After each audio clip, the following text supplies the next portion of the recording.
आज की शाम में आप सबका स्वागत है। रचना प्रक्रिया और रचना पाठ के अंतर्गत प्रस्तुत है मेरी कुछ कविताएं और कुछ बातें। अगर ईमानदारी से कहूं तो मैंने कभी सोचा नहीं था कि मैं कविताएं लिखूंगा, पर एक घटना ने मेरी दिशा और दशा ही बदल दी। सन 1975 में भारत सरकार की ओर से आयोजित प्रतियोगिताओं में हिस्सा लेने के लिए मुझे गुरुजनों और मित्रों ने प्रेरित किया। पहली कविता लिखी चिड़िया पर, एक कहानी भी लिखी, निबंध और वाद विवाद प्रतियोगिताओं में हिस्सा भी लिया। चारों प्रतियोगिताओं में पुरस्कार हासिल हुए। कविता में पहला पुरस्कार मिला। जगदलपुर के प्रसिद्ध साहित्यकार लाला जगदलपुरी ने इसमें निर्णायक की भूमिका अदा की थी। ये बात मुझे बहुत बाद में पता चली। इसके बाद तो लिखने का सिलसिला शुरू हो गया। कहानी, कविताएं, बाल कविताएं, लघु कथाएं वगैरह वगैरह। 1977 में आकाशवाणी जगदलपुर के खुलने से और मौके मिले और कलम फिर चलती ही चली गई। बस्तर अंचल मेरी जन्मभूमि है, शुरुआती कर्म भूमि भी रही और यहीं से साहित्यिक माहौल से जनजीवन की कठिनाइयाँ, जीवन संघर्ष, मानवीय मूल्यों का अवमूल्यन, बाजारवाद की धमक, असंतोष, बेचैनी और प्रतिरोध, इन सब ने एक नई काव्य दृष्टि भी दी। स्वाभाविक है, स्थानीयता का असर पड़ा, जो कालांतर में सरकारी पदों पर बार बार अलग अलग जगह स्थानांतरण होने के कारण व्यापकता में बदलने लगी। जमकर देशाटन किया, विदेशों की यात्राएं की, अनुभव जुड़ते चले गए, कागज पर उतरते गए। मुझसे कई बार पूछा गया, आपकी रचना प्रक्रिया क्या है? बड़ा मुश्किल सवाल है। ऐसे कैसे बताया जा सकता है रचना की प्रक्रिया के बारे में? ग्लेशियर जब पिघलते हैं तो पिघलने से पहले उन्हें पता नहीं होता कि कैसे निःसृत होंगे, वे नहीं जानते। अभी कुछ ही दिन पहले प्रसिद्ध साहित्यकार श्री रमेश चंद्र शाह जी को मैं सुन रहा था। उन्होंने सही कहा, रचना होने से पहले रचनाकार भी नहीं जानता कि क्या रचना होगी और होगी भी या नहीं। सृजन की वेदना अद्भुत है, जैसे प्रसव की। उसे शब्दों में कह पाना मुश्किल है। रचना के बाद उसे देखने पढ़ने का सुख अप्रतिम है। ये रचनाकार और पाठक ही समझ सकते हैं, ऐसा मेरा मानना है। तो ग्लेशियर का पिघलना जरूरी है। जितनी तरलता होगी, बहने में सरलता भी उतनी ही अच्छी होगी। दर्द और करुणा की ऊष्मा अच्छे अच्छे ग्लेशियर को पिघला देती है। असंतोष की अग्नि में तपकर नया रूपाकार ढल जाता है। मानवीय रिश्ते अक्सर अवसर तलाशते हैं, मौका पाते ही बदल भी जाते हैं। वैसे मैंने कविताओं में सायास कुछ गढ़ा नहीं। जो स्वतः आया वह आता ही चला गया। जो देखा, समझा और भोगा या भुगता, वही यथार्थ है। वही कविताओं में निर्बाध रूप से आता गया। कविता संग्रहों के आने से पहले और बाद में कविताएं देश की अनेक पत्र पत्रिकाओं में प्रकाशित होती रहीं। दूरदर्शन में भी सक्रियता बनी रही। तो मैं बात कर रहा था पहली कविता चिड़िया की। अब इस चिड़िया की चोंच में दुनिया है। ये कविता बहुत शुरुआत के काव्य संग्रह विस्मित न होना में प्रकाशित हुई। एक दिन दालान पर फुदकती चिड़िया को देखा, धूप के टुकड़े के साथ अटखेलियां करते, नन्हे नन्हे पंखों से उड़ते चहचहाते हुए, चोंच से चोंच भिड़ाकर बच्चों को दाना खिलाते हुए, बारिश से पहले किसी पेड़ पर घोंसला बनाते हुए। मुझे लगा चिड़िया गुनगुना रही है जिंदगी का कोई गीत। मुझे लगा चिड़िया गुनगुना रही है जिंदगी का कोई गीत, जिसमें स्पंदन है, प्यार है, पूरा संसार है। चिड़िया भी इसी दुनिया का एक हिस्सा उसकी चोंच में। तो चिड़िया की जो ये उड़ान है ये आगे काफ़ी लंबी हुई, और जहाँ मैंने आपसे कहा कि बस्तर मेरी जन्मभूमि और कर्म भूमि रही है, तो बस्तर इतना खूबसूरत है जिसकी शाम अत्यंत मनोहारी है और हर किसी को ये आकर्षित करती है, और यहाँ का सौंदर्य अप्रतिम है। बस्तर की शाम के बारे में मैंने कुछ कविताएं उस समय लिखी। वो पहाड़ों पर धुआं धुआं धूनी रमाए जोगन सी बैठी है शाम, कहीं महुआ कहीं कुड़ई कुंद झुई, तो कहीं अमराई की महक, खुद ब खुद इत्र की शीशी है शाम, खुद ब खुद इत्र की मंजूषा है शाम, फिर उतरी है घाटी में शाम, पूछती डाकिए की तरह मेरा नाम। फिर उतरी है घाटी में शाम, पूछती डाकिए की तरह मेरा नाम, शाम गुनगुनाती है कोई गीत किसी के नाम, मांदर की थापों से थिरक थिरक जाता है ग्राम। तो बस्तर का जो सौंदर्य है ये बहुत ही शानदार है। इसने मुझे बहुत प्रभावित किया। दलपत सागर में मैंने सांध्य सुंदरी को स्नान करते हुए देखा। वहाँ जो शाम का सौंदर्य निखरता था, आकाश और तालाब जो दलपत सागर है उसमें, जगदलपुर में, वो मुझे मुग्ध करता था। और साल के जो दरख्त हैं उनको ये मतवारी काली बदली आगोश में जब लेती थी और वन प्रांतार को कांतार को जब वो भिगोती थी, तो नदी और झरनों में एक नए प्राण का संचार होता था, और वो जो प्रवाह उत्पन्न होता था उससे जो कलरव की ध्वनि उत्पन्न होती थी वो आपके लिए बहुत ही मनोहारी होती थी। लेकिन हमेशा सौंदर्य सौंदर्य ही नहीं होता, उसमें कहीं कुछ और भी चीजें छुपी होती हैं। जगदलपुर में तीरथगढ़ का एक जलप्रपात जिसमें दर्द कैसे झरता है, एक कविता मैंने यहाँ पर दी है।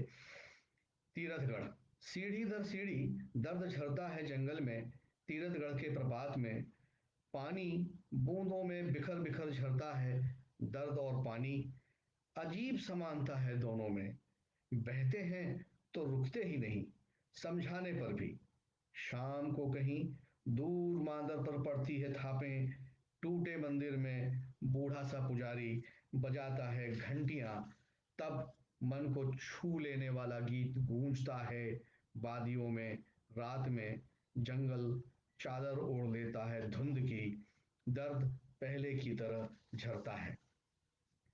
और बस्तर में बसंत जो है वो अपने अनोखे अंदाज में उतरता है। कभी वो सेल्यूलर फोन लिए हुए उतरता है, कभी कुछ उसकी जो है भाव भंगिमा ही अलग होती है। एक दृश्य, काव्य दृश्य इसमें देखें आप, कि भूल गया रास्ता, घाटी में उतरा बसंत, आम के दरख्तों पर बौर लिए, महुए में टपकते फूलों की गंध लिए, नदी में नहा रही उन्मुक्त मोटियारी के रोजों से झरते पानी सा, झरने की धुन में नए नए पत्तों के सल्फी भरे दोने में, कहीं दूर मांदर की थापों में, रात रात अनथके युगलों के नाचों में, शर्मीले टेसू सा, चटकीले सेमल सा, जाने क्यों भूल गया रास्ता लौटने का। तो बस्तर को बसंत जो है बहुत मोहित करता है। लेकिन यहाँ पर जितना सौंदर्य है, वहाँ पर जंगल जब महकता है तो जंगल धधकता भी है। इसकी जो गर्माहट है वो बहुत दूर दूर तक लोगों को मालूम होती है। एक काव्य चित्र देखिए, गुर्गा, जंगल धधकने लगा है पलाश सा, अंगारे सा, बसंत आधमका है, जंगल धधकने लगा है पलाश सा, अंगारे सा, बसंत सा धमका है, गुर्गे सा, कस्बे के रंगदार का, फिर आया है डालने डाका, दोना भर पेज पर, फगुनी की सेज पर, जंगल धधकने लगा है पलाश का। यहाँ पर संघर्ष और वर्ग संघर्ष होना स्वाभाविक है, और ये प्रतिरोध किन कारणों से है ये अंतर्निहित है, आप सब अच्छी तरह समझते हैं, इसको बताने की आवश्यकता नहीं। एक आमने सामने कविता में मैंने इसे दिखाने की कोशिश की है। आमने सामने मुर्गे खुद नहीं लड़ते, लड़ाए जाते हैं। मुर्गे खुद नहीं लड़ते, लड़ाए जाते हैं। मड़ई में मुर्गे की टांग में बांध दी जाती है छुरी। मैदान में आमने सामने होते हैं मुर्गे, आदमी होते हैं मुर्गे के पीछे। खौफनाक खेल शुरू होता है। मुर्गे भिड़ जाते हैं एक दूसरे से। दोनों ओर से आदमी चीखते चिल्लाते हैं जी भर के। लहूलुहान मुर्गे अगल बगल कुछ नहीं देखते। मुर्गे प्रशिक्षित हैं जान लेने के लिए। एक मुर्गा जीतता है, दूसरा दम तोड़ता है। भीड़ हो हल्ला मचाती है। जीतने वाला आदमी हारे हुए मुर्गे को लाद चल पड़ता है। मैदान अभी खाली नहीं हुआ है। मैदान अभी खाली नहीं हुआ है। तमाशबीनों से फिर मुर्गे तैयार हैं लड़ाए जाने के लिए। मुर्गे फिर तैयार हैं लड़ाए जाने के लिए। जैसे मैंने कहा कि ये जो पहला संग्रह है इसमें बस्तर से लेकर सरगुजा बालाघाट तक की व्यथा कथा है। इसमें आप जो है पाँव में पड़े छाले, दर्द के छलछलाने, मुसीबतों से लड़ते आदमी और उसके सहस्त्रबाहु होने की व्यथा कथा है। और बस्तर से बालाघाट तक की बहुत सी स्मृतियां इसमें अटी हुई हैं। 1994 में बालाघाट में बड़ी भयंकर बाढ़ आई। उन दिनों मैंने देखा कि 2 हाथ के आदमी ने किस तरह सहस्त्रबाहु का स्वरूप धारण किया, कैसे उस विपत्ति से निपटा गया। तब समझ में आया कि प्रकृति की कृति जो मनुष्य है इतना कमजोर भी नहीं, वो बहुत ताकतवर है। 3 काव्य दृश्य इसमें बाढ़ के। बाढ़ एक, रात कितनी भयानक होती है बरसात में। रात कितनी भयानक होती है बरसात में। रात के 2 बजे जब पड़ रहे हों तड़ातड़ ओले, बादल फट पड़े हों मायावी मेघनाद की तरह, चारों ओर पानी ही पानी, तब झोंपड़ी टपकती नहीं। तब झोंपड़ी टपकती नहीं, गश खाकर धम्म से बैठ जाती है। पानी का सैलाब तार तार कर देता है। पानी का सैलाब तार तार कर देता है। ये तो हो गई प्रकृति की विपत्ति। लेकिन आदमी के उठने की जो जिजीविषा है इस कविता में देखिए, वे कोई नहीं अपने ही तो थे। वे कोई नहीं अपने ही तो थे जो उठ खड़े हुए थे रात में बरसात में, कमर कसकर कंधों के और करीब आकर। देखते ही देखते सहस्त्रबाहु हो गया था आदमी। वे कोई नहीं अपने ही थे जो उठ खड़े हुए थे रात में बरसात में, कमर कसकर कंधों के और करीब आकर। देखते ही देखते सहस्त्रबाहु हो गया था आदमी। अब यहाँ पर जो विपत्ति है वो आदमी को कहना चाहिए कि छिन्न भिन्न करती है, लेकिन उसका पुनरास्थापन जो है वो बहुत बड़ी बात है। इस तीसरी कविता में कभी देख कर गए थे लोग मिट्टी के ढेर, पानी का सैलाब, सन्नाटा आज वहां घर है। कभी देख कर गए थे लोग मिट्टी के ढेर, पानी का सैलाब, सन्नाटा आज वहां घर हैं। ईंटों के बांस बल्लियों और कवेलों की छाजन वाले। शाम हो रही है, शाम हो रही है, घरों से धुआं उठ रहा है, सुलग रहे हैं चूल्हे, आदमी वापस लौट आए हैं। कहाँ एक धूनी रमाए जोगन सी बैठी शाम है, और यहाँ शाम है जो घरों से धुआं उठा रही है, चूल्हे सुलग रहे हैं, और जो विस्थापित लोग हैं वो वापस लौट रहे हैं। ये जीवन का एक पुनर्सृजन कहना चाहिए इस कविता में है। आदमी जो है वापस लौटता है, ये सुकून की बात है। लेकिन हमारे साथ बहुत सारी विडंबनाएं जुड़ी हुई। प्रकृति की जो कृतियां हैं उनका हमने कितना ध्यान रखा नहीं रखा। ये मैंने एक जिले में जो बालाघाट था वहाँ बैनगंगा एक नदी बहती है, उसका दुख मैंने इस कविता में बांटने की कोशिश की। 2 कविताएं हैं ये। बैनगंगा एक, तट पर बहुत धोलिए पैर बैनगंगा, फिर भी नहीं थकी तुम। तट पर बहुत धोलिए पैर बैनगंगा, फिर भी नहीं थकी तुम, ये तुम्हारे ही पुत्र हैं, ये तुम्हारे ही पुत्र हैं, जिन्होंने क्रूरता से उजाड़ दिए दोनों तट तुम्हारे, और सौगात में दे दी भट्टियों की गर्म हवा। फिर भी उफ नहीं की तुमने, फिर भी उफ नहीं की तुमने, पुल से आता जाता कोई भी क्यों समझेगा दर्द तुम्हारा। पुल से आता जाता कोई भी क्यों समझेगा दर्द तुम्हारा। मौन रही तुम निर्विकार सी इस दुनिया में, इस शहर में, मौन रही तुम निर्विकार सी इस दुनिया में, इस शहर में। दूसरी कविता। गर आ जाते तुम एक बार तो देख लेते, बैनगंगा के पुल पर खड़े होकर दुबलाती इस नदी को। नदी के लिए चिंता है, नदी जीवन है, और आज नदियों की क्या हालत है आप देख रहे हैं। घर आ जाते तुम एक बार तो देख लेते, बैनगंगा के पुल पर खड़े होकर दुबलाती इस नदी को। तट पर बसे शहर को जो अब भी झुलस रहा है कवेलू की भट्टियों में, जो अब भी झुलस रहा है कवेलू की भट्टियों में। 24 घंटे फिर भी नहीं पका है, फिर भी नहीं पका है, अबोध है, इसलिए कटते दरख्तों के ठूंठ पर आंसू भी नहीं बहाता, और आगे बढ़ जाता है हर रोज सूरज निकलने पर। मनुष्य का जीवन रिश्तों का ताना बाना है।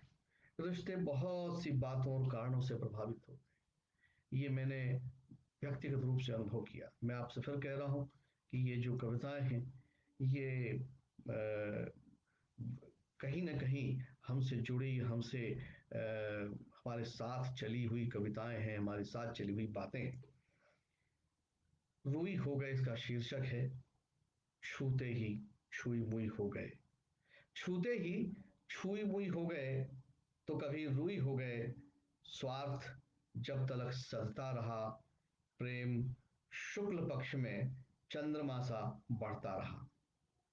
छूते ही छुई बुई हो गए, तो कभी रुई हो गए। स्वार्थ जब तलक सधता रहा, प्रेम शुक्ल पक्ष में चंद्रमा सा बढ़ता रहा। स्वार्थ ना सधा तो रिश्ते सुई हो गए, स्वार्थ जब ना सधा तो रिश्ते सुई हो गए। और रिश्तों में जहां बात आती है, वहां माँ रिश्ते में, उसका रिश्ता सबसे अलग है, उसकी बात ही निराली है। और मैंने जो अनुभव किया वो इस कविता में कैसे आया देखिए। कमर झुक गई, माँ बूढ़ी हो गई, प्यार वैसा ही है। कमर झुक गई, माँ बूढ़ी हो गई, प्यार वैसा ही है। याद है कैसे रोया था सुबक सुबक कर बचपन में, याद है कैसे रोया था बचपन में सुबक सुबक कर। माँ ने पोंछे आंसू खुरदरी हथेलियों से, कहानी सुनाते सुनाते चुपड़ा ढेर सारा प्यार गालों पर। माँ ने पोंछे आंसू खुरदरी हथेलियों से, कहानी सुनाते सुनाते चुपड़ा ढेर सारा प्यार गालों पर। सुबह सुबह रोटी पर रखा ताजा मक्खन, रात में सुनाई सोने के लिए लोरियां। इस उम्र में भी थकी नहीं, माँ तो माँ है, इस उम्र में भी थकी नहीं, माँ तो माँ है। बेटियों ने बहुत कुछ बोझ उठाया है, भारी बस्ता की व्यथा कथा इस कविता में है, जो मेरी अपनी बिटिया की दास्तान है, जिसे मैंने एक कक्षा पीछे किया, क्योंकि इतना वजन, इतना भार उसे असहज बना रहा था। और अब वो, आज तो वो डॉक्टर है, तो मैं महसूस करता हूँ कि बच्चों के साथ ये जो बोझ है वो कितना कभी कभी दिक्कत दे रहा होगा। बस्ता इसका शीर्षक है। बस्ता बहुत भारी था, और ढोते ढोते 1 महीने में बेटी का वजन घट गया। बस्ता बहुत भारी था, ढोते ढोते 1 महीने में बेटी का वजन घट गया। इंग्लिश स्कूल के स्टैंडर्ड फर्स्ट में पढ़ते पढ़ते 2 बार लगाई गई मेरी पेशियां। मास्टर जी परेशान, मेरी बेटी क्यों नहीं करती फॉलो। मास्टर जी परेशान, मेरी बेटी क्यों नहीं करती फॉलो। आखिरकार तय कर ही लिया मैंने, बस्ते का बोझ कुछ कम करना। बेटी की खातिर अब वह KG 2 में है, एक क्लास पीछे कर दिया उसे। पहले से ज्यादा हंस लेती है, होमवर्क में आतंकित नहीं होती, पहले की तरह सिर्फ एक क्लास के लिए मैं नहीं छीन सकता उसका बचपन, सिर्फ एक क्लास के लिए मैं नहीं छीन सकता उसका बचपन। कभी कभी मैं सोचता हूँ स्कूल, बस्ता, होमवर्क तनाव को जन्म दे रहे हैं, बच्चे तनाव में पल रहे हैं। आज के समय में लड़कियों को पूरी तरह आजादी है, वे सक्षम हैं। क्या नहीं कर रही हैं वे, बहुत कुछ कर रही हैं। और इस तरीके से उनका ये जो काम है बहुत सारी चीज़ों को अंजाम भी दे रहा है। और देखिए कविताओं में न केवल लड़की आ रही है, दुनिया में बहुत सारे फील्ड में आ रही है। और बाकी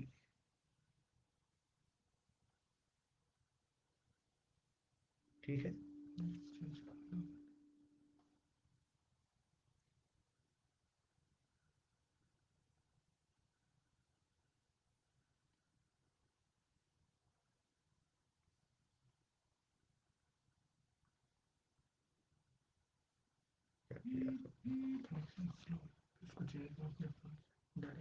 अब ठीक है।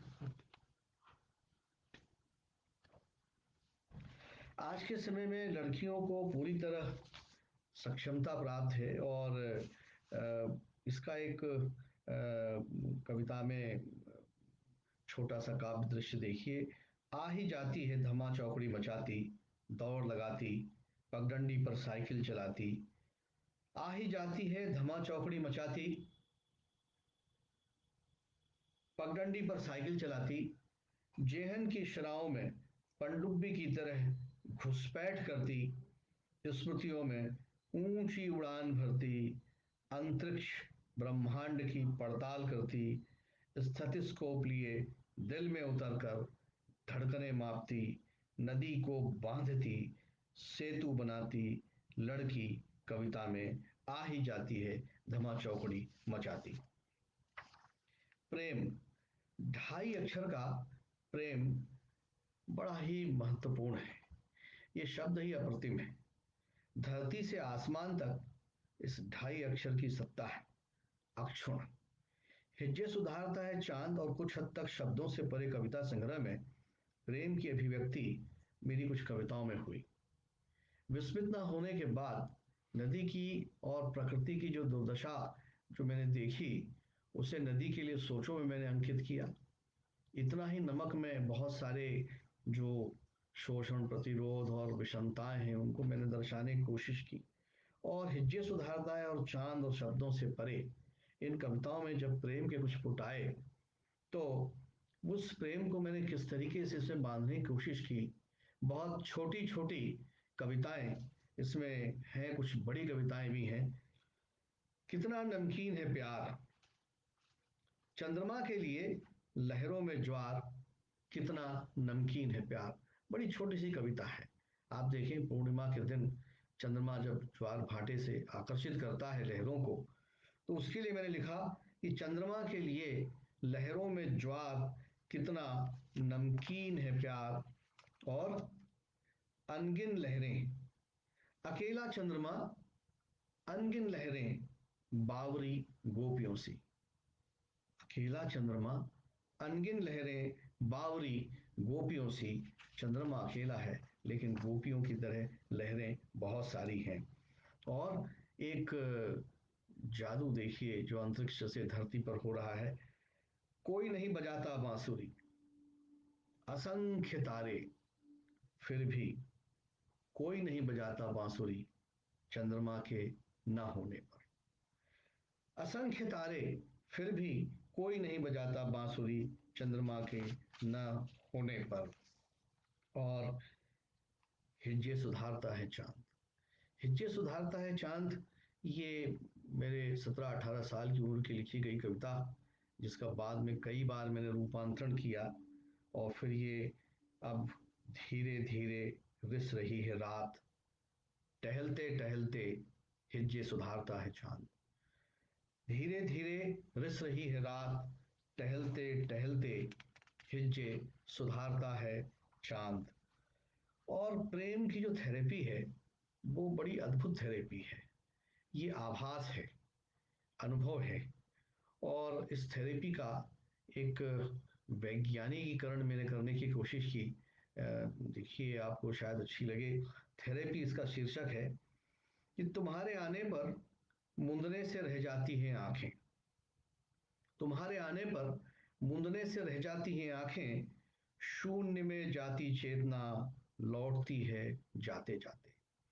शून्य में जाती चेतना लौटती है जाते जाते। रक्त का बढ़ता दबाव हृदय की धड़कन बता देती है। रक्त का बढ़ता दबाव हृदय की धड़कन बता देती है। गाल अब सुर्ख होने लगे हैं। गाल अब सुर्ख होने लगे हैं। नब्ज भी अब तुम्हारे मुताबिक है। गाल अब सुर्ख होने लगे हैं। नब्ज भी अब तुम्हारे मुताबिक है। तुम्हारी हंसी मेरे लिए किसी थेरेपी से कम नहीं। तुम्हारी हंसी मेरे लिए किसी थेरेपी से कम नहीं।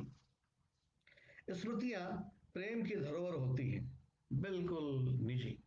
और इन स्मृतियों में तैरने का अपना ही एक आनंद है। इसमें संतरण करना अपना एक अलग ही सुख है इसका। स्मृतियों पर केंद्रित कुछ कविताएं अच्छी लगती हो अब भी कविताओं में।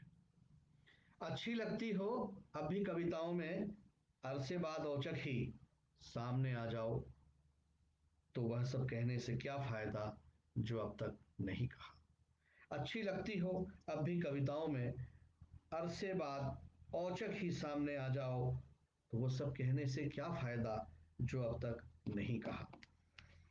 दूसरी स्मृति, तमाम औपचारिकता के बाद चल सकती हो मेरे साथ सिर्फ उस मोड़ तक। तमाम औपचारिकता के बाद चल सकती हो मेरे साथ सिर्फ उस मोड़ तक। विदा करने के लिए लौटना है जहां जहां से तुम्हें अपने घर, और मुझे मेरी कविता में एक और कविता के लिए लौटना है जहां से तुम्हें अपने घर, और मुझे फिर कविता में एक और कविता के लिए। स्मृतियों को ध्यान से हम यदि विचार करें तो कभी कभी अजीब स्थितियां निर्मित होती हैं। इस कविता में मैंने दिखाने की कोशिश की है कि किसे पुकारूं लौट आओ आने के लिए। किसे पुकारूं लौट आओ आने के लिए।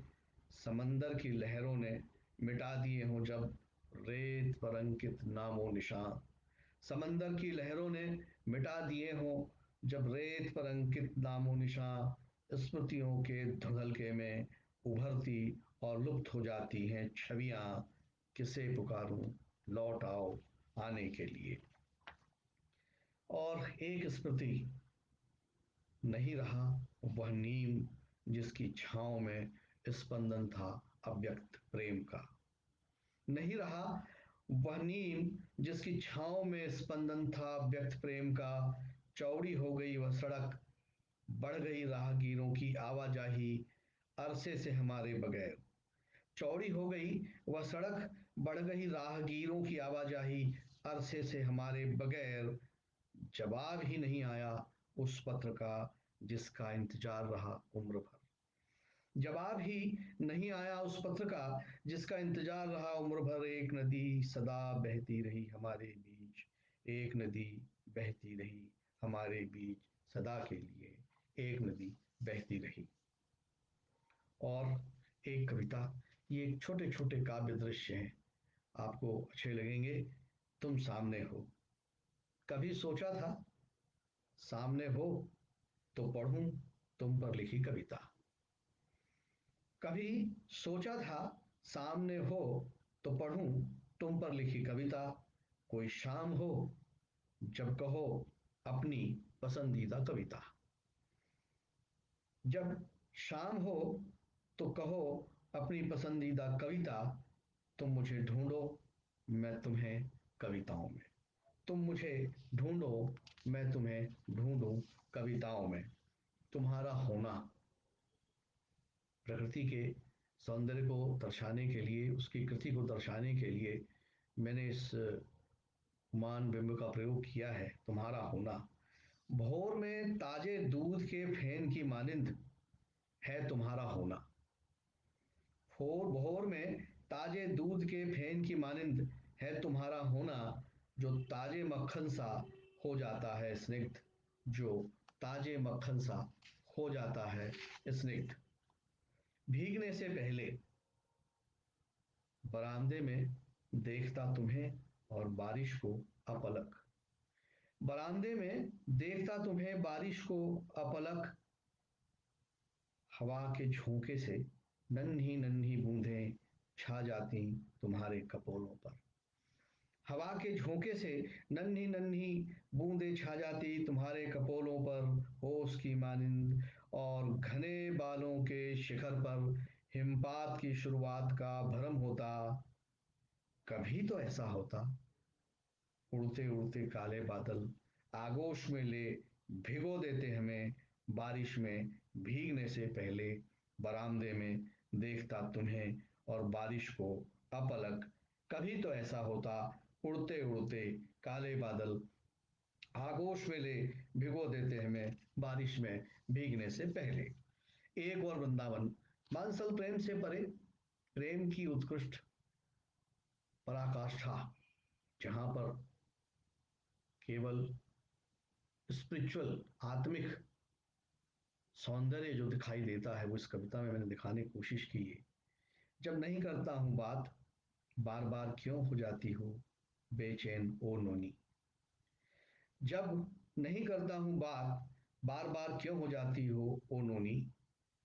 हाँ याद आया अब बड़ी हो गई हो, और मना भी किया है तुमने इस संबोधन से।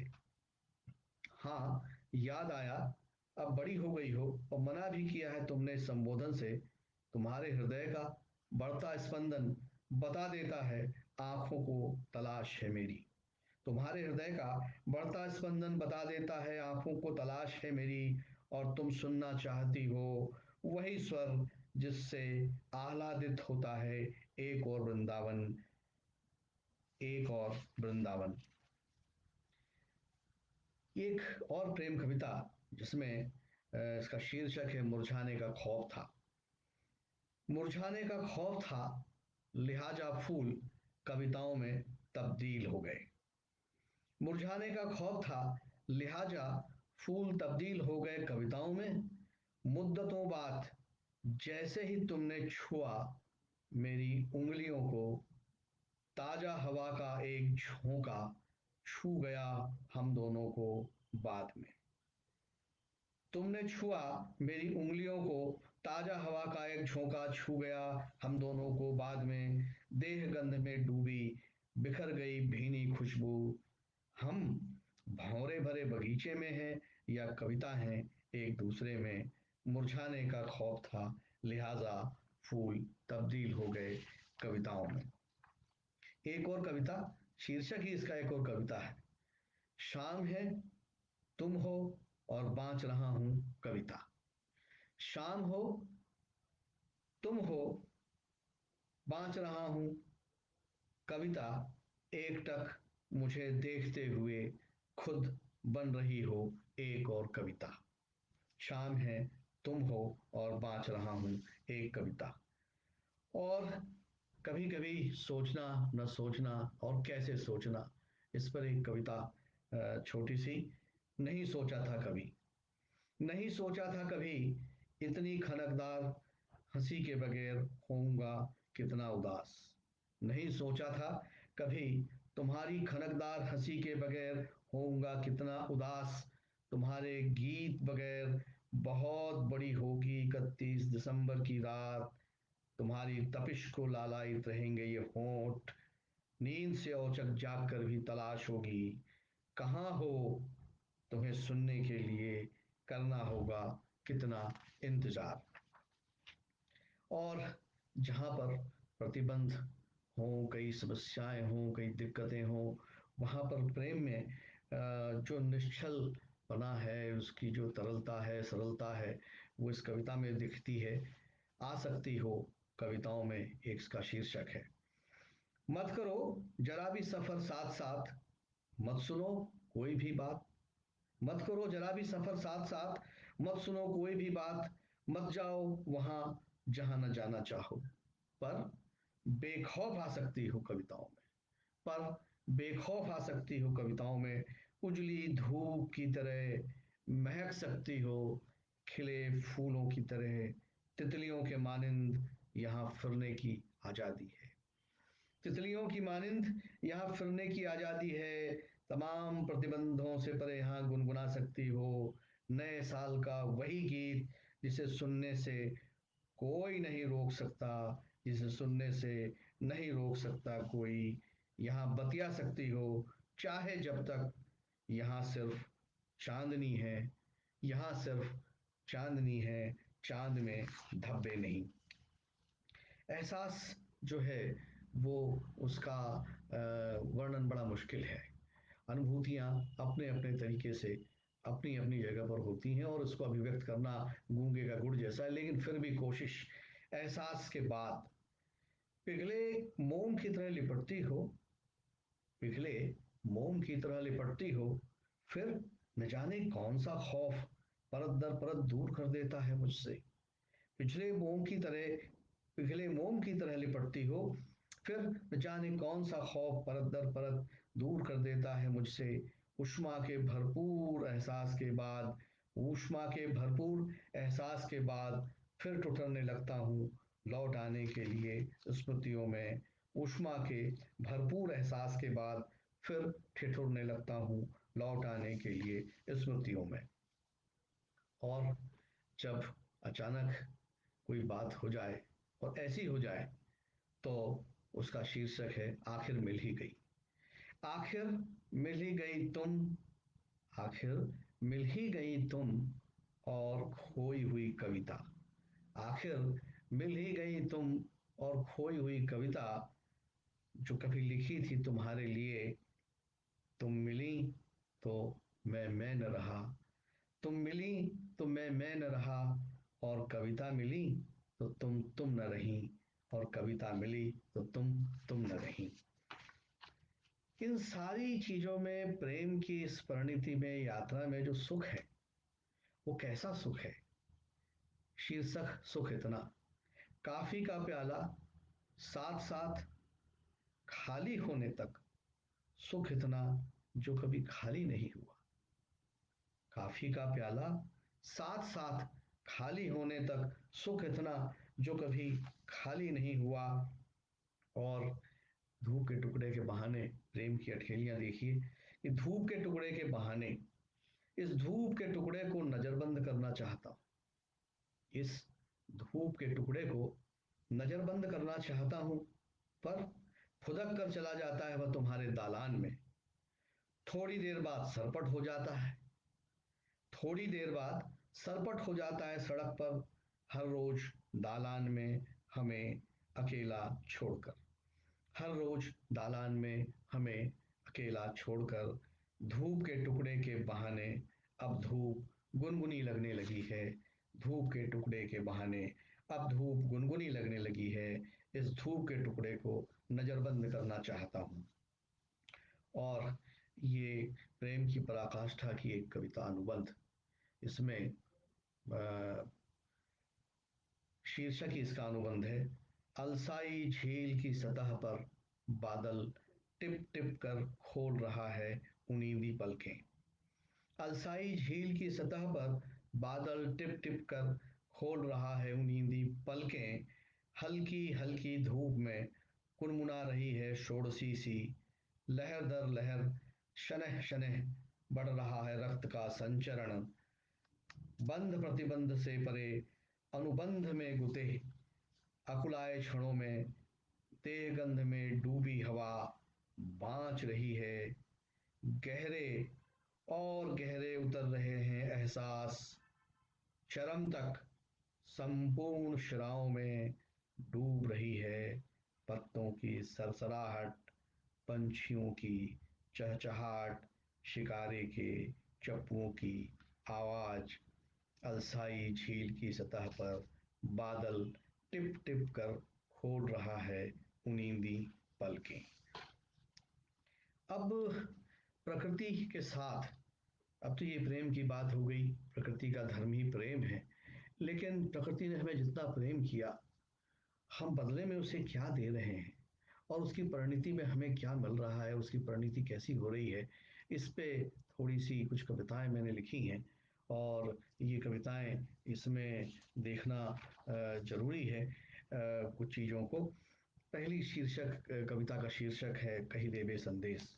रेगिस्तान लील रहा है धीरे धीरे गांव, रेगिस्तान लील रहा है धीरे धीरे गांव, कुएं सूख रहे हैं, नखलिस्तान खुद प्यासे हैं, खजूर के फल दूर बहुत दूर हैं, कबीरा को छाया नहीं, बादलों का अता पता नहीं, सावन में रोटी की आस है, पानी की प्यास है, धरती उदास है, धरती उदास है। और कितनी बड़ी विडंबना है, आप देखिए ओजोन परत में जो छेद हो रहा है सबको उसकी चिंता है, लेकिन मैंने 4-6 लाइनों में इसको बताने की कोशिश की है। ग्लेशियर पिघल रहे हैं, ओजोन परत में तेजी से बढ़ रहा है सुराख, ओजोन परत में तेजी से बढ़ रहा है सुराख, तुरपाई के लिए छपे टेंडर से बाखबर ग्लेशियर पिघल रहे हैं, ग्लेशियर पिघल रहे हैं। अभी मैंने ग्लेशियर की बात कही थी कि ग्लेशियर कैसे पिघलेंगे और कहाँ तक इनका असर होगा, ये तो वक्त ही बताएगा। आजकल प्रकृति में कुछ जो परिवर्तन हो रहा है, हलचल हो रही है। एक सांकेतिक कविता, शेर कहाँ है?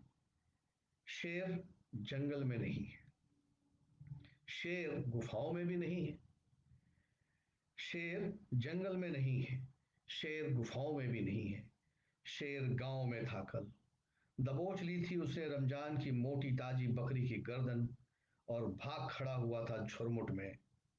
आज शेर टंगा है ड्राइंग रूम की दीवार पर, आज शेर टंगा है ड्राइंग रूम की दीवार पर। अब बहुत कुछ अतिरेक हो रहा है, बहुत कुछ हद से ज्यादा बढ़ रहा है। दिल्ली आप देख रहे हैं, हम अपना शहर देख रहे हैं, अपने गांव देख रहे हैं। देखें जरा एक वानगी, अतिरेक। मुझे सख्त जरूरत है बित्ता भर आकाश और टोकरी भर धूप की, मुझे सख्त जरूरत है बित्ता भर आकाश और टोकरी भर धूप, जीने के लिए थोड़ी बहुत ताजी हवा की, क्योंकि महानगरों की ऊंची ऊंची इमारतों के घुप अंधेरे कैद खाने में मेरा दम घुटने लगा है।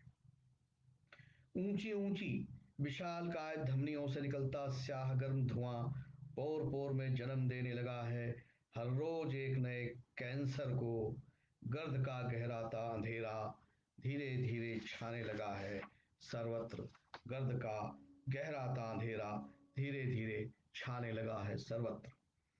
और यहीं पर एक गांव जिसमें मैंने भ्रमण किया था, घूमने गया मैं बहुत पहले शुरुआती सर्विस के दौरान, वहाँ एक आदमी मिला, उसके एक पैर नहीं था, पेचू उसका नाम था, और गांव कटघोड़ी, यहाँ पर हम जब गए तो उसका एक काव्य दृश्य इसमें देखिए, अपने पैरों पर।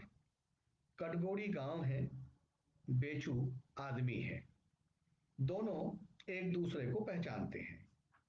बेचू की झोपड़ी छोटी सी है, गोबर से लिपी पुती, खपरेल की है, बारिश में टपकती है।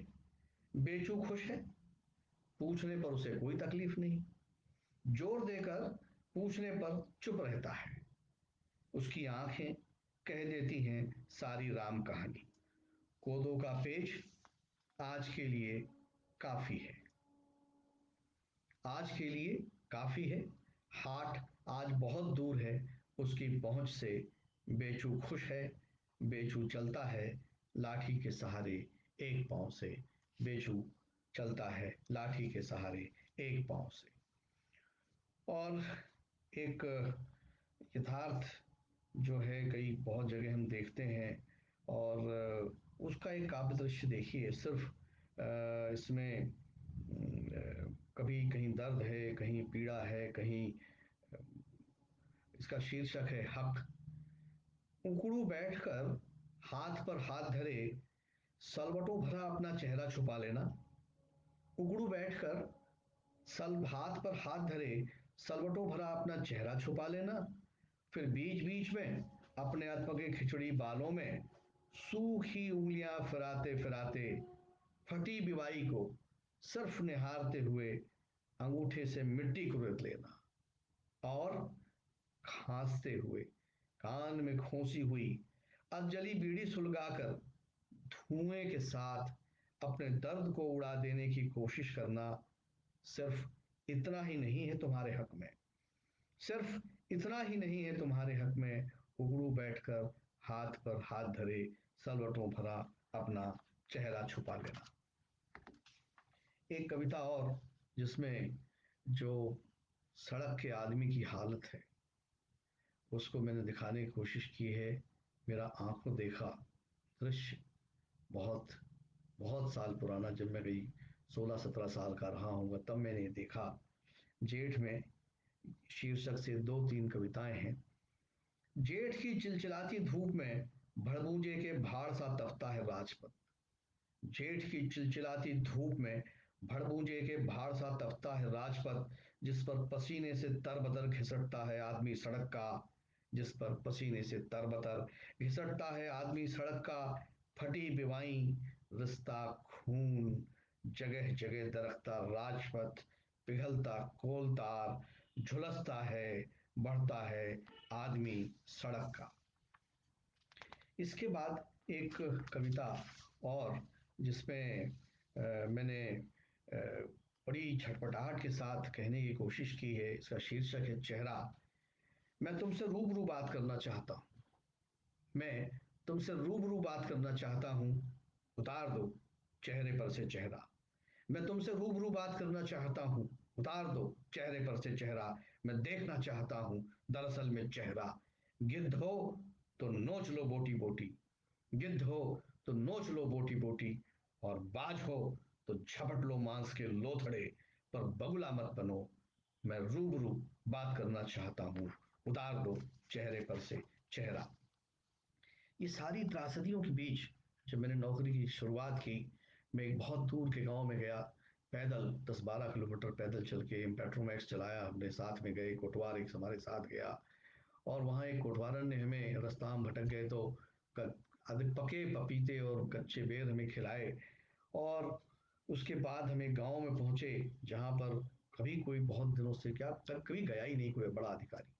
वहां जाने के बाद जब हम गए तो मुझे उनके चेहरों पर जो खुशी दिखाई दी 1984-85 में, तो उस कविता में मैंने इसको इसको इसको कविता में मैंने लिखने की कोशिश की। कदमों की आहट। अब भी सलामत हैं कदमों के निशान चांग बखार की तपती रेत में। चांग बखार सरगुजा का एक बहुत दुरूह इलाका। अब भी सलामत हैं कदमों के निशान चांग बखार की तपती रेत में, पाँव में पड़े छालों के निशान। अब भी सलामत हैं कदमों के निशान चांग बखार की तपती रेत में, पाँव में पड़े छालों के निशान। जोहन जोखन के मुरझाए चेहरों पर हंसी लौटाकर भूल गया हूँ छालों की जलन। अब गांव पहचानने लगे हैं मेरे कदमों की आहट, अब गांव पहचानने लगे हैं मेरे कदमों की आहट। एक विदिशा में रहने के दौरान मैंने कविता लिखी मुकद्दम की पड़ोसन, और ये कविता बड़ी मार्मिक सी कविता है। इसको मैंने हमेशा अपने दिल के करीब पाया है। मुकद्दम की पड़ोसन मुकद्दम पटेल, उसने 15 दिन पहले भी कोशिश की थी वीआईपी काफिले के सामने आकर जान देने की। उसने 15 दिन पहले भी कोशिश की थी वीआईपी काफिले के सामने आकर जान देने की। गांव के मुकद्दम ने बचा लिया था फुर्ती से उसे। वैसे तो 65 की होगी, आंखों पर चश्मा, पुराना चश्मा, झुर्रियों भरा शरीर, कोथली में थोड़ी सी सुपारी और तंबाकू, चुनौती में थोड़ा सा चूना रखना उसका शगल था। वह मुकद्दम की पड़ोसन थी। कभी मुकद्दम और उसका पति गहरे मित्र हुआ करते थे। 60 बीघा जमीन और 4 जवान शादीशुदा लड़कों की मिल्कियत थी उसके पास। एक दिन झमाझम बारिश में उफन पड़ी बेतवा में जब बह गए बुढ़ऊ, तो लड़कों ने भी किनारा कर लिया। जमीन बांट ली आपस में और छोड़ दिया उसे असहाय।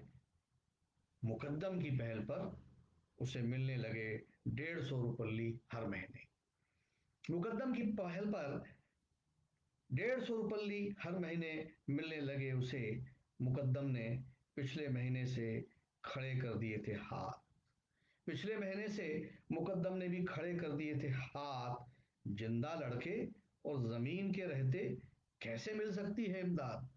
जिंदा लड़के और जमीन के रहते कैसे मिल सकती है इमदाद। आज सुबह ठंड से अकड़ी पाई गई है वह अपनी झोपड़ी में। आज सुबह ठंड से अकड़ी पाई गई है वह अपनी झोपड़ी में। अस्पताल। अस्पताल एक पुराना अस्पताल जो कभी दफ्तर में तब्दील हो गया। यहां मैं अपना मर्ज ढूंढने जाता हूं। वास्तव में गया भी था। ये मर्ज अजीब था, अस्पताल के बस का नहीं था। अस्पताल इसका शीर्षक है कि सीढ़ी दर सीढ़ी चढ़ते उतरते थकने लगे हैं पांव। सीढ़ी दर सीढ़ी चढ़ते उतरते थकने लगे हैं पांव। लिफ्ट से आते जाते लोग प्रेरित करते हैं लिफ्ट होने को।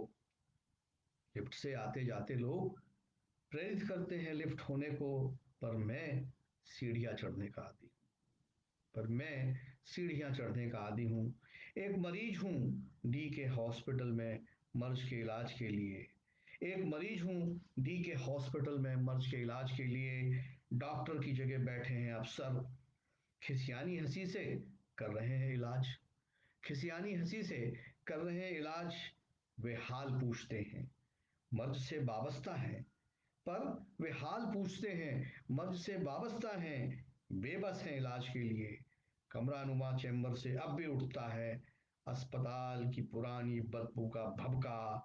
अस्पताल और दफ्तर की जद्दोजहद में नापता हूँ हर एक गलियारा और सीढ़ी दर सीढ़ी नीचे उतर जाता हूँ अपने मर्ज के साथ।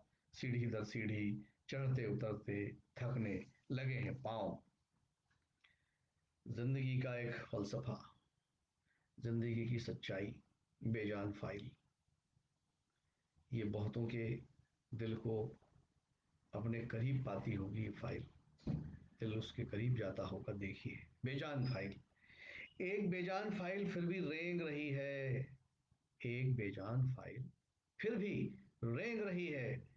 फाइल में है कुछ कागज आतुर अपनी पीठ पर हस्ताक्षर का वजन ढोने के लिए। एक फाइल बेजान फिर भी रेंग रही है। फाइल में है कुछ कागज आतुर अपनी पीठ पर हस्ताक्षर का वजन ढोने के लिए। फाइल किसी के लिए महज कागज का पुलिंदा है। फाइल किसी के लिए है महज कागज का पुलिंदा। किसी के लिए धड़कता दिल है। आदमी हो जाता है बेजान फाइलें चलाते चलाते। आदमी हो जाता है बेजान फाइलें चलाते चलाते। फाइल में बंधा कागज का टुकड़ा फड़फड़ाता है लाल फीते से आजादी के लिए। आदमी ना कुछ सोचता है ना कुछ बोलता है, सिर्फ फाइल चलाता है अपनी मर्जी से। उसके लिए फाइल महज एक फाइल है। एक फाइल बेजान फिर भी रेंग रही है। एक फाइल बेजान। इन सारी चीज़ों में बहुत सारी छोटी छोटी क्षणिकाएं मैंने लिखी जो अ, जीवन की त्रासदी को भी दिखाती है। कादम्बरी में 1980 के दरमियान प्रसारित भी हुई। और इसमें से एक छोटी सी कविता सुख के दिन कितने जल्दी जाते हैं कितने जल्दी बीतते हैं पता ही नहीं लगता। जैसे उड़े फुर्र से सुख के दिन जो उड़ी गौरैया टहनी पर से झटपट दस्तक गिनती गिन। उड़े फुर्र से सुख के दिन जो उड़ी गौरैया टहनी पर से झटपट दस्तक गिनती गिन। बस खत्म हो गए सुख के दिन। इसके बाद तो दुख के दिनों की बरसात होगी। कुछ कविताएं नई जो इन संग्रहों से बाहर आने के बाद मैंने लिखी। और इनमें एक बॉटल ब्रश का पेड़ एक कविता है जिसमें मैंने एक बॉटल ब्रश के पेड़ से संवाद किया। जहां मैं परिवीक्षाधीन था उसी जगह मैं पदोन्नति प्राप्त कर आयुक्त के रूप में गया। तो मैंने कहा वाह भाई महावर साहब, लौट के डैश डैश घर को आए। और उस घर में मेरा बड़ा लगाव था, वो बहुत बड़ा घर है। वहाँ बॉटल ब्रश का एक पेड़ उसी अनोखे अंदाज से खड़ा हुआ मुझे मिला, और उससे जो मेरी बातचीत हुई वो मैंने इस कविता में दिखाने की कोशिश की। और वहाँ के बहुत सारे लोग इस कविता में आए, और बॉटल ब्रश का पेड़ इसका शीर्षक है। अरसे बाद मिले, खामोश रहे देर तलक हम। स्वाभाविक था, बहुत दिनों बाद मिले थे तो खामोश रहना ही था। अरसे बाद मिले, खामोश रहे देर तलक हम। वो मेरे गुज़िश्ता दिनों का साथी रहा है, मेरे गुज़िश्ता दिनों का साथी रहा है वह। हम अक्सर भीगते थे बरसात में साथ साथ, हम अक्सर भीगते थे बरसात में साथ साथ। वह झटक देता था बूंदें मेरे ऊपर शरारत से, और देर तक हंसता था हवा के साथ साथ। उसे बखूबी याद है चप्पल चटकाते हुए मेरा आना, उसे बखूबी याद है चप्पल चटकाते हुए मेरा आना। तिरछी नजर से देखते हुए कहना, रंगरूट कहीं का। नया नया लड़का, नई नई नौकरी, रंगरूट ही थे। और वो हमें हमारी हैसियत बताता था। बॉटल ब्रश का पेड़, उसे बखूबी याद है चप्पल चटकाते हुए मेरा आना। तिरछी नजर से देखते हुए कहना, रंगरूट कहीं का। चांग बखार की पथरीली पगडंडियों पर पैदल चलकर थका हुआ जब वापस लौटता, तब वह धूप में छांव किए देखा करता था मेरी राह। छांव में बैठते ही वह सुनाने लगता था हवा की सरगम, और मैं आंखें मूंद कर लेट जाता था लॉन पे। बैडमिंटन के कोर्ट में वह मिश्रा जी का फैन था, और सिंह साहब के आते ही सिहर जाता था। खेलते खेलते भारी भरकम मेहरे साहब जब भी गिरते, दूसरी ओर मुंह कर पेट दबाकर हंसते हंसते वह दोहरा हो जाता था। खेलते खेलते भारी भरकम मेहरे साहब जब गिरते तो पेट दबाकर हंसते हंसते वह दोहरा हो जाता। शाम को गौर साहब को झूमता देख वह भी झूमने लगता, और कुजूर साहब के साथ वह भी मस्त हो जाता। शरद पूर्णिमा की रात में चौबे की खीर में कैसे टपकाई गई थी अंग्रेजी की बूंदें, वह इसका साक्षी था। शरद पूर्णिमा की रात में चौबे की खीर में कैसे टपकाई गई थी अंग्रेजी की बूंदें, वह इसका साक्षी था। ननका सिंह को वह उनके ठहाकों से पहचानता था। श्रीवास्तव जी के न रहने को याद करते हुए झरते पत्तों से झरझर झरते थे उसके आंसू।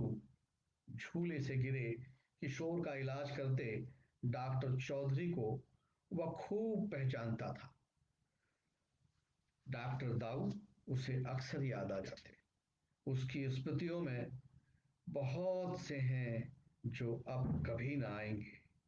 उसकी स्मृतियों में अब बहुत से हैं जो अब कभी ना आएंगे, लेकिन कुछ आएंगे फिर ना आने के लिए। कुछ आएंगे फिर ना आने के लिए, लेकिन मैं बार बार आऊंगा वो बॉटल ब्रश के पेड़। मैं बार बार आऊंगा वो बॉटल ब्रश के पेड़। मैंने आपसे एक बार बहुत पहले कहा था कि बस्तर बार बार लौट कर मेरी कविताओं में आता है। वहाँ चिरौंजी को जब नूनी फोड़ती है तो पत्थरों से न केवल चिरौंजी चार के फलों की गुठली टूटती है, बल्कि पत्थर से पत्थर टकराकर चिंगारियां भी उठती हैं। और बस्तर, मैंने कहा, जब महकता है तो दहकता भी है। इतना ही नमक वहाँ की एक कविता है। चार के फलों की खट मिठास से मुंह बिचकाती नोनी, नोनी छोटी सी बच्ची। चार के फलों की खटमिटास से मुंह बिचकाती नोनी फोड़ रही है नन्ही नन्ही गुठलियां। आपको ताज्जुब होगा, इन क्षेत्रों में छोटे छोटे बच्चे भी काम करते हैं, अपने माता पिता का सहयोग करते हैं, आर्थिक गतिविधियों के वे सहभागी होते हैं, पार्टनर होते हैं। चार के फलों की खटमिटास से मुंह बिचकाती नोनी फोड़ रही है नन्ही नन्ही गुठलियां। पत्थर के बीच कभी पिस जाती है चिरौंजी गुठली के साथ, तो कभी पत्थर से टकराकर पत्थर उगल देते हैं चिंगारी। पत्थर के बीच कभी पिस जाती है चिरौंजी गुठली के साथ, तो कभी पत्थर से टकराकर पत्थर उगल देते हैं चिंगारी। बमुश्किल निकलते हैं साबुत दाने, बमुश्किल निकलते हैं साबुत दाने। और इसके बाद क्या होता है?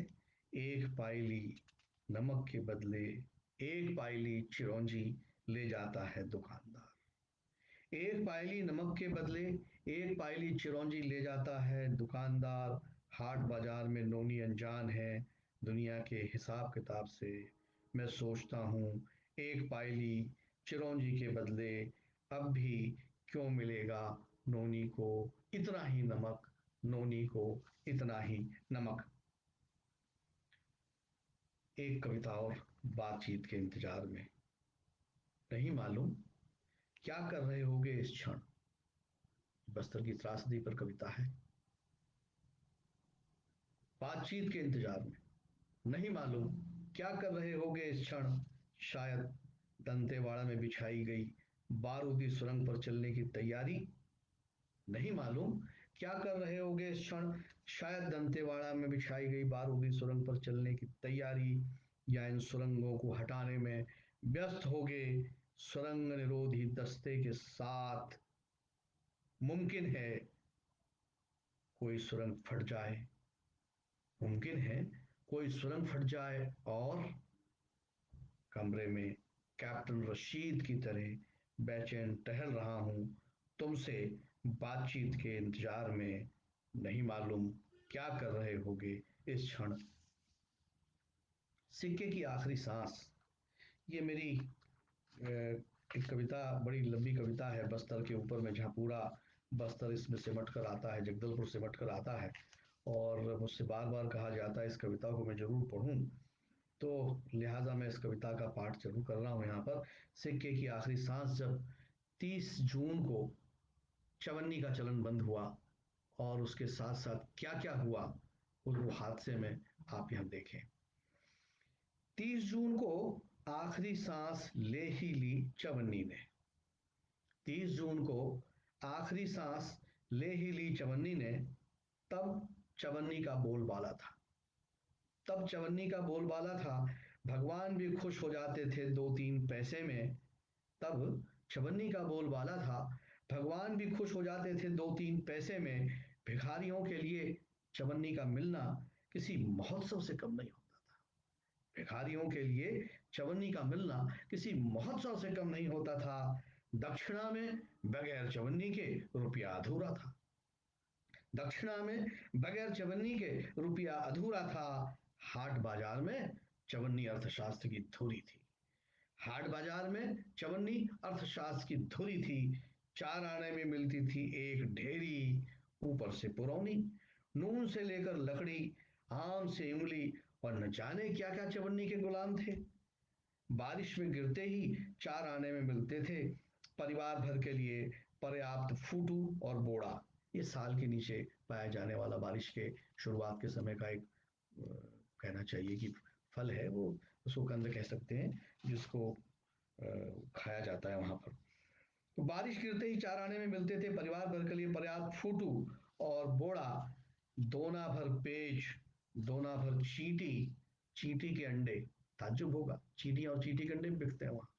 दोना भर पेज, दोना भर चींटी के अंडे, हाट बाजार में पाइली भर मुरमुरा, लाई सोली भर चना, बहुत से तेंदू, 4 फनस के कोए, 3 रामफल या 5 सीताफल। 4 आने में मसाले की पुड़िया, कपड़ा धोने का सोडा, मिट्टी का तेल, मीठा कड़वा तेल, न जाने क्या क्या खरीदती थी मोटियारन। चवन्नी में आता था दिवाली के दिए जलाने के लिए सोली भर रानी जाड़ा तेल। इतने में जल जाते थे घी के दिए। दिन भर दुकान में खटने के बाद नाना रखते थे हथेली पर एक चवन्नी। मैं नाना की दुकान पे जाया करता था, और दिन भर काम करने के बाद हमारा मेहनताना एक चवन्नी होती थी। दिन भर दुकान में खटने के बाद नाना रखते थे हथेली पर एक चवन्नी। लक्ष्मण राव कुल्फी वाले की मटका कुल्फी खरीदने के लिए होती थी, जो काफी घर के विश्वास पड़ोस में विश्वास होटल में 4 आने में एक समोसा। घर के पड़ोस में विश्वास होटल में 4 आने में एक समोसा और इतने में ही एक चाय लेते थे लाला जगदलपुरी। कॉलेज के पास दादू की होटल में भी इसकी गारंटी थी। डिग्री कॉलेज के पास जो होटल था दादू का, वहां भी इसकी गारंटी थी। रवि महाराज के चाट के ठेले पर 4 आने में एक प्लेट चाट, 5 गोलगप्पे उड़ाने का मजा कुछ और ही था। 4 आने में कपूर बेकरी में मिल जाता था एक बड़ा सब्जी समोसा, एक बड़ी नान खटाई। बाल सुब्रमण्यम होटल में सादा डोसा। प्रेम जी भाई के होटल में एक प्लेट जलेबी, एक प्लेट गाठिया पर्याप्त थे दादी के लिए। दादी से हमारा एग्रीमेंट था, तुम माँ से छुपा कर हमें लड्डू दो, हम तुम्हारे लिए तुम्हारे पोपले मुंह के लिए नरम नरम गाठिए गरम गरम जलेबी लाएंगे। ये देखिए कैसा बार्टर सिस्टम है प्रेम का। प्रेम जी भाई के होटल में एक प्लेट जलेबी, एक प्लेट गाठियां पर्याप्त थे दादी के लिए। 4 आने में बिना का होटल का रसगुल्ला भी बड़ा लगता था। रावल भाई की दुकान के 4 आने के बिस्कुट 4 मिनट से ज्यादा चलते थे। 4 आने के दूध से घर भर पी लेता था चाय। 4 आने में 80 पेज की कॉपी, एक सीस पेंसिल, एक जीनिप, दवात भर स्याही चवन्नी में 10 पैसे जोड़कर हर महीने जमा होती थी स्कूल की फीस। ताजुब 35 पैसे फीस थी उस समय हमारी। 4 आने में एक जोड़ी जुर्राब, चेरी पॉलिश की डिब्बी, अमृतांजन की शीशी और विक्स की डिबिया, हकीम की पुड़िया, न जाने और क्या क्या। गनी भाई 4 आने में करते थे इस्त्री पैंट या बुशर्ट की। लिफाफा तब चिट्ठियां ले जाता था 4 आने में पूरे हिंदुस्तान में।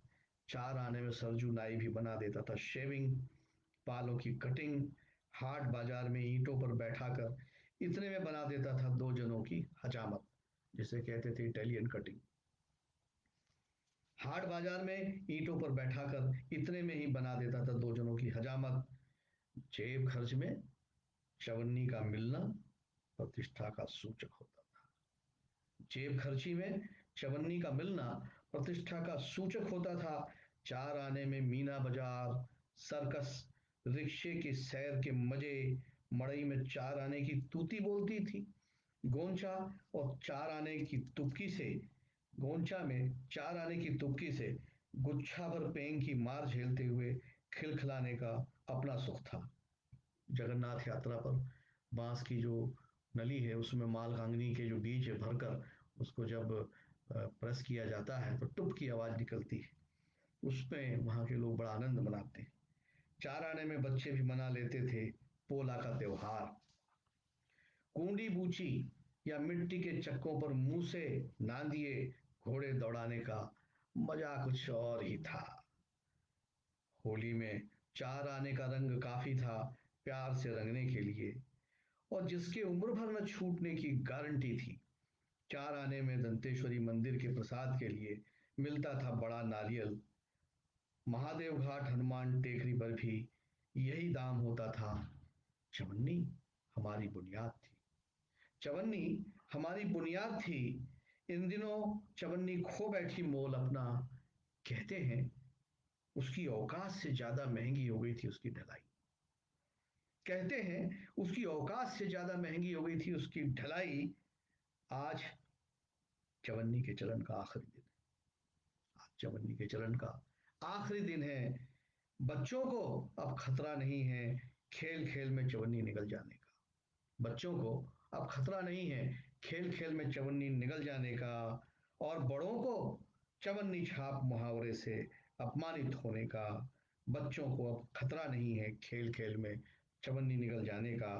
बड़ों को चवन्नी छाप मुहावरे से अपमानित होने का। ये कविताएं जो मैंने आपको सुनाई, इनमें बस्तर जो है पूरी तरीके से झांकता है। और बहुत सारी कविताएं ऐसी हैं जो बाद में आज के समय को भी, आज की विभीषिका को दर्शाती है। इसमें करुणा पर मैंने 2 कविताएं कोशिश की। इस पर हालांकि 6-7-5-6 कविताएं हैं, लेकिन 2 कविताएं मैंने उसमें ली हैं। और इसमें पहली कविता है डर। डर आदमी का आदमी से पैदा किया आदमी नहीं।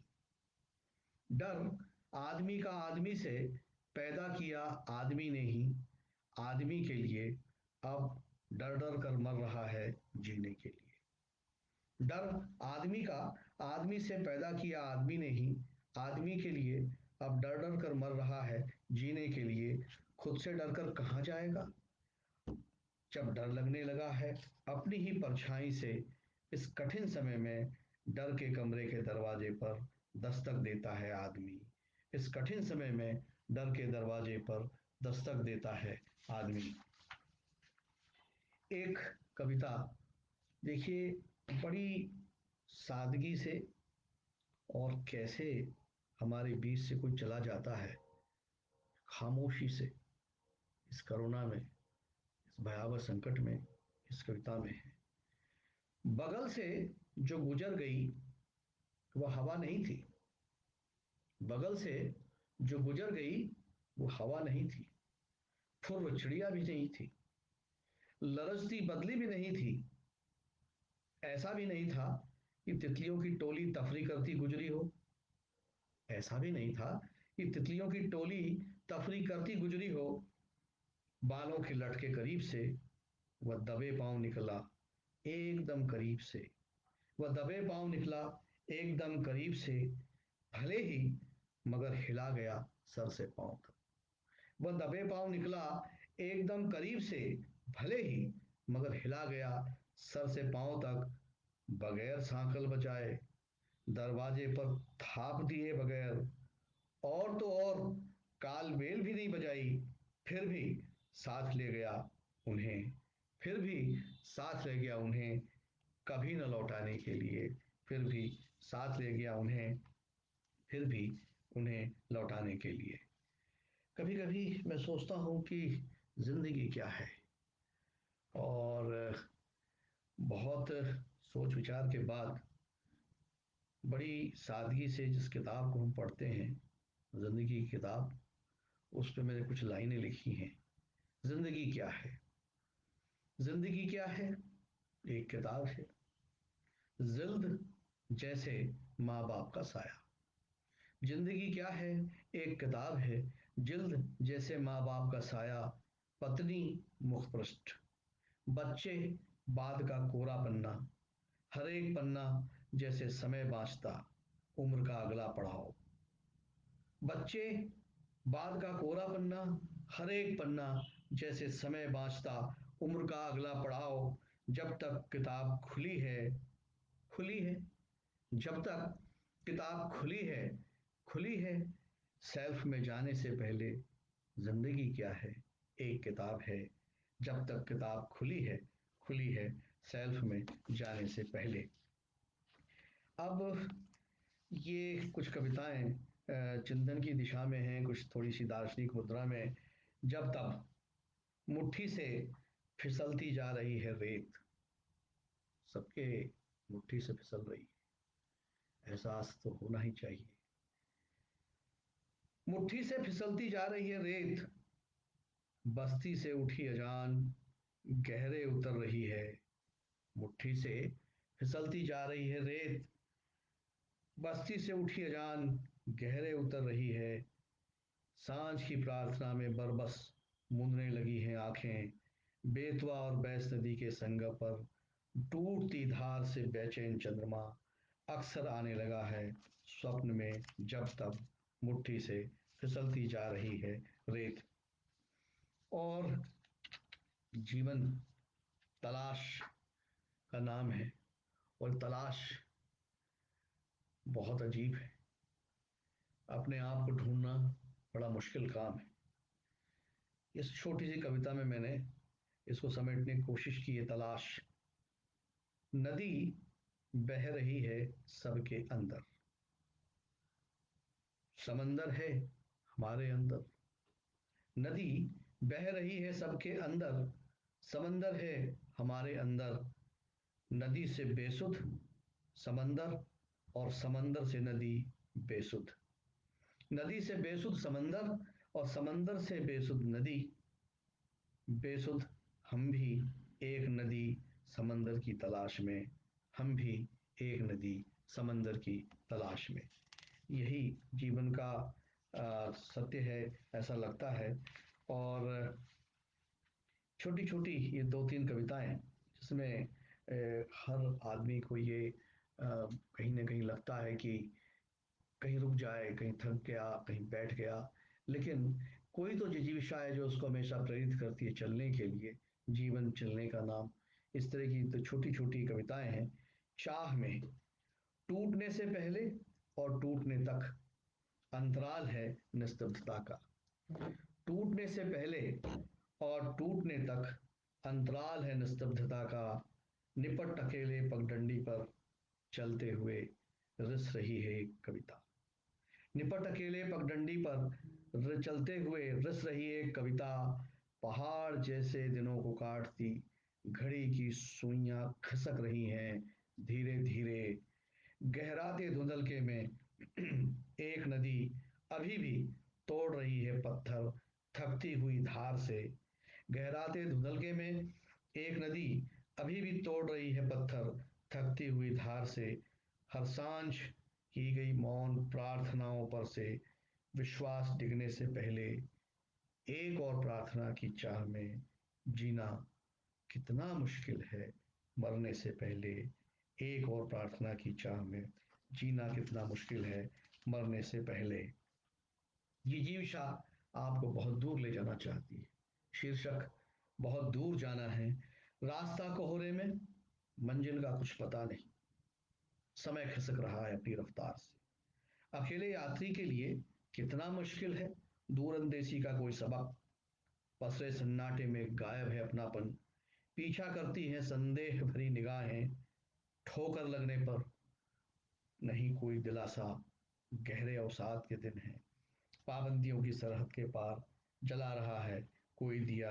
मुझे दूर, बहुत दूर जाना है, बहुत दूर जाना है। और इसके बाद छोटी छोटी दो कविताएं शब्दों में। चलते चलते औचक ही पलट कर देखा, यकीन ही नहीं हुआ। चलते चलते औचक ही पलट कर देखा, यकीन ही नहीं हुआ, नहीं था कोई भी निशान। बादलों से भरे आकाश में जब दिशाएं खो गईं, लौट आया खुद को आवाज देता हुआ शब्दों में। नदी एक दिन फिर बहेगी, यही जीवन का मूल मंत्र।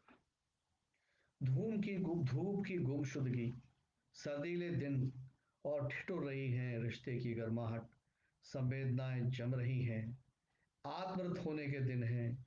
जमी हुई नदी के किनारे बर्फ से लदे चिनार के नीचे ठिठुरती जिजीविषा को भरोसा है एक दिन नदी फिर बहेगी धूप के साथ साथ। एक दिन नदी फिर बहेगी धूप के साथ साथ।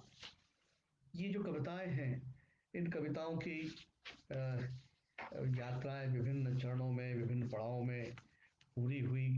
और इन कविताओं में मैंने बहुत सारी चीज़ों को देखने और समझने की कोशिश की। और फिर भी मेरी ये इच्छा है कि ये छाँव, ये पत्ते, ये फूल, ये छाँव, पत्ते, फूल, बीज, छाल, तने, जड़, सब कुछ तुम्हारा। ये छाँव, पत्ते, फूल, फल, बीज, छाल, तने, जड़, सब कुछ तुम्हारा।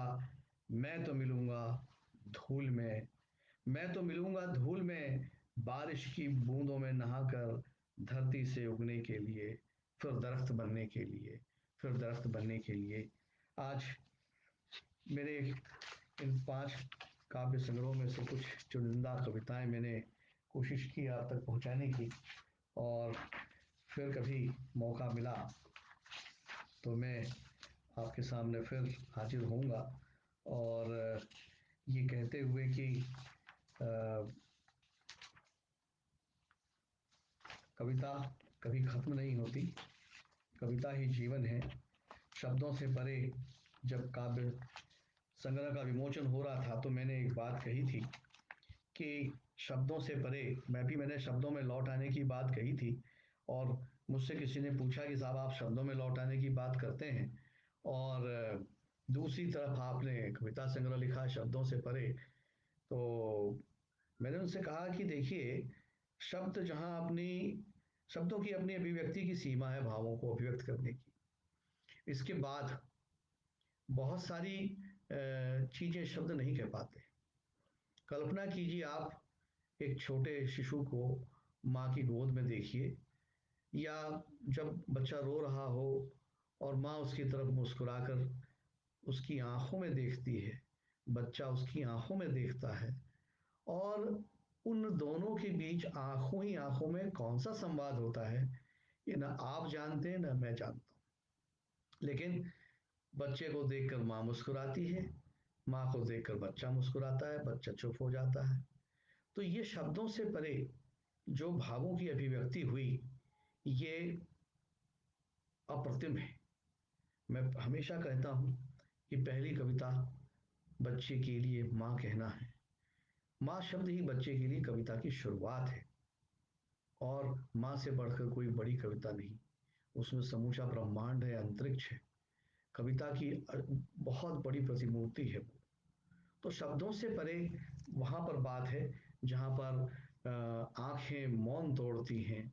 मैंने शब्दों से परे संग्रह में कहा भी है कि जहां आंखें मौन तोड़ती हैं वहीं से ये मुखरित होता है मौन, और वहां शब्दों से परे बातचीत की शुरुआत होती है। और वो जो आत्मिक अनुभूति है वो शाब्दिक अनुभूति से तो बहुत बहुत बहुत बहुत आगे होती है। उसका अनुभव गूंगे के गुड़ जैसा है। उसका स्वाद कैसा है इसको बताना बड़ा मुश्किल है। ये गुड़ कुछ गन्ने के रस को प्रोसेस करने पर कुछ नमकीन सा और कुछ मीठा, ज्यादा मीठा कुछ हल्का नमकीन सा लगता है। यही गूंगे का गुड़ है। और जीवन का रहस्य किसी के समझ में आ जाए तो दूसरे को बताना बड़ा मुश्किल काम है। वैसे ही कविता का रहस्य भी जो है बताना बड़ा मुश्किल काम है। ये अनुभूति की चीजें हैं। अनुभूति जितनी अच्छी होगी, मेरा ख्याल है उसका रसास्वादन और आत्मानुभूति उतनी अच्छी होगी। और आज मैं इस कविता पाठ को यहीं विराम देता हूँ। आप सभी को धन्यवाद। नमस्कार।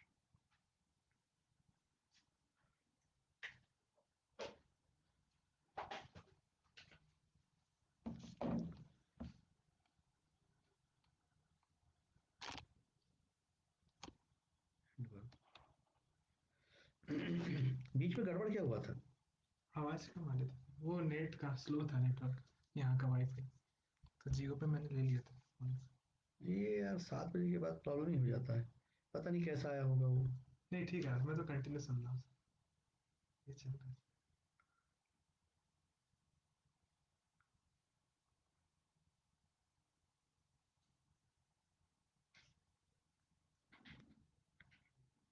कितने लोग देख रहे थे उसको? 4 लोग बीच में आए थे, 6 लोग ऐसे आए बस? थे जी। मतलब मेरे को जो शो हो रहा था। ज्यादा लोग नहीं थे मतलब ना?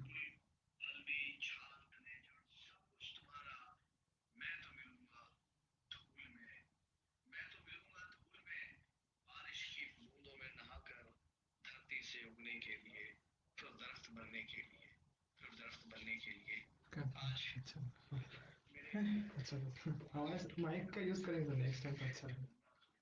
माइक अगर यहाँ से पास या फिर उसके पास। वैसे ठीक है, आवाज सर बोल रहा था आवाज कम आ रही है और थोड़ा जोर से बोलने के लिए बोल रहा है। खड़खड़ खड़खड़ की आवाज हो रही है। नहीं पेज अभी आप रख करते हो वो आवाज है। जो आप पेज अभी कर देते हो, पेजेस आप टर्न कर। हम्म। किसकी आवाज थी?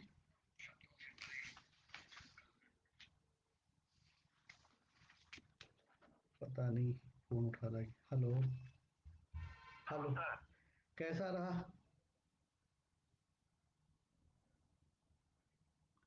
है?